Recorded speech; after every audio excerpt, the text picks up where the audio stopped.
Are you a highly sensitive person? Around 20% of people are, and it's not the same as just being an introvert. To be considered a highly sensitive person, you might be highly attuned to the feelings of others, picking up on things that other people don't. And you might be deeply affected by other people's moods, so much so that when they're not okay, it's hard for you to be. After intense experiences, and you might find a strong need for solitude to recharge after social interactions. Now, being a highly sensitive is not a clinical disorder or anything that is wrong with you. And you can use high sensitivity to your advantage if you also look after yourself in situations that could otherwise render it a disadvantage.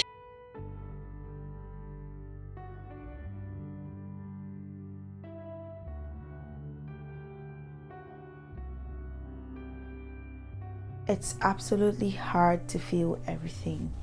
Some may think it's some kind of nice opportunity to get to know a lot of things, how people react towards you easily, but most of the times we can't handle it.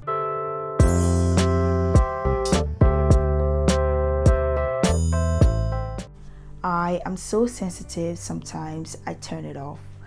It can be so overwhelming when you can tell by the slightest bit of change of somebody's tone how they are feeling about you at the moment, or just the movement of their hands or the movement of their heads or even their bodies towards you, how they are feeling about you at that moment, and if they are pleased with you or not. And it's not a very beautiful thing to feel each and everything, the vibe, the sounds, their movements, their actions towards you from other people, and it can be the most difficult thing to ever deal with. Now, sensitive people are deemed to be people who are usually overthinking or just feeling too much or taking things too seriously, but I wish I can say we can help it. It's not about taking things seriously, it's about knowing exactly what is happening around us. And you cannot help it because you can actually tell, and it's usually accurate because your instincts are always or usually on point. Now, also being sensitive comes with the little thing that has been said to you negatively or done to you negatively will affect you massively. That is why I think that most people who suffer deeply from trauma and carry it along their lives are people who are very highly sensitive. And people have been made to believe that being highly sensitive is such a negative thing or is just something that is self-induced, and I wish to break it that it is not. And sometimes it gets so hard that you just turn it off and don't feel. Doesn't mean that it goes away, it's just a mechanism sometimes. You know the point where you're trying to communicate something to somebody and they are immediately like off, they don't hear anything, they don't feel how you're feeling, they just give you these blank feeling or blank look on their faces, and you may think, oh my god, she is so mean, why is she ignoring me? She's probably not, or he is probably not. When you do not know those people very clearly, you may not know the things that have transpired few minutes, hours, days before you have met them. So you may think that it is just an action towards everybody, but people try to process things differently, and sensitive people like me sometimes just turn it off. I have had people enjoy seeing me being so affected. Like literally, I have seen people who enjoy the fact that they know where to trigger me and they know how to do that.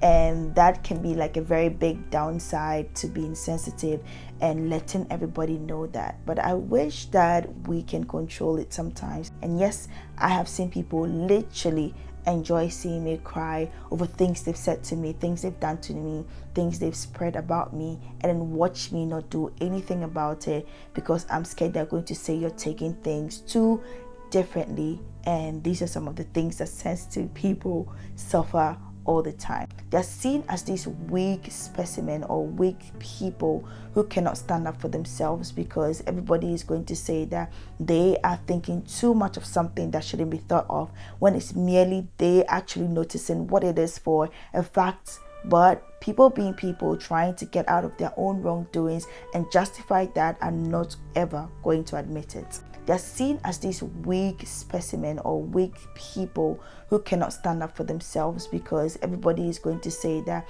they are thinking too much of something that shouldn't be thought of, when it's merely they actually noticing what it is for a fact. But people being people, trying to get out of their own wrongdoings and justify that, are not ever going to admit it. Now, everyone thinks you're painting you to be the victim. Do you know how it sucks to see everybody think you're making yourself seem a victim or have the victim mindset, when you are just actually feeling things as it is and asking true questions in regards to that? For example, something is done without your consent. Let's say you work with a group of people, or you are having a project with a group of people, and everybody's consent is supposed to be sought, but because people think that you're probably not that important, they just ask everybody and leave you out. And you ask questions like, why am I not part of this group? Why didn't you ask me? And they think, oh, you're playing the victim. There was a situation, you could have asked what the situation was first. Meanwhile, there are other people who actually have that information. Or in that case, maybe something has happened to you and you have let out the information to one person. Now, it's a group of people. That means that that information is supposed to be passed on so that every other person can understand your situation. But that is not done, and eventually you get blamed for things you know nothing about. When you ask questions and talk about your situation in regards to that question, you are being a victim in that case. These may not be specifically on point or on spot, but these are just some things that you can use to associate the things that sensitive people actually go through. So I feel you, and I made a decision that no matter how old I am going to study about people and their emotions, because I never could understand at first why I was feeling too much of everything, and it was just how I was made. So on this journey to only care about the things and people who genuinely care about me and trust me, I can tell I am going to make sure that I am myself. I am going to feel deeply and ask all the questions that I can ask, and not anybody tell me who I actually am, because I am sensitive and because I feel deeply. And I'm going to make sure that I'm not affected by this negativity as time goes on that will result into something else that I cannot carry.